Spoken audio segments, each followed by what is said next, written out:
barsifnu ittiin haa guddifnu wal haa yaadachiifnu jechoota adda addaa ittiin haa barannu siyaasaa fi herrega.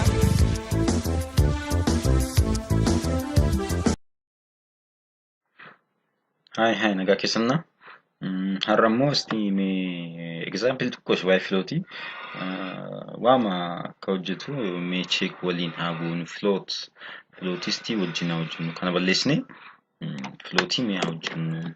Filoo jechuun tuqaa jechuudha. Tuqaa desimaalii fayyadamuudha. Fakkeenyaaf float jennee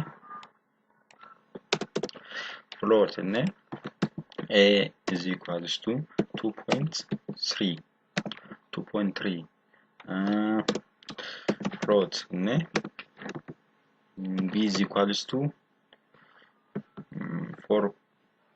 4.9 kanaaf iyyuu kun meeqa dhufu qaba 2 fi 5 6 torba tuqaa 2 dhufuun qaba jechuudha. Miiraan goonee ilaallu kan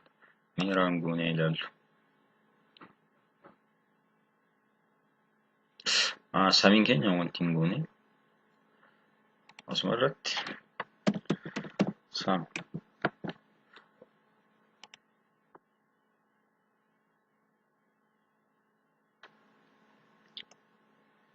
kanaafuu torba tuqaa 2 nu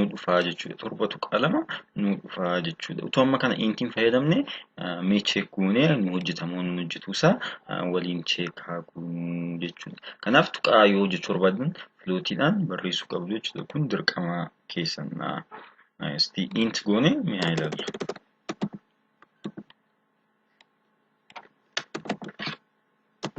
Int goone immoo check haa goonu.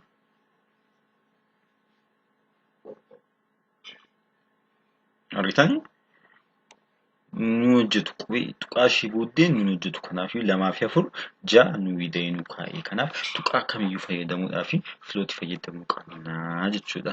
Galatoomaa paartii ta'an tole arginaa. Ciao.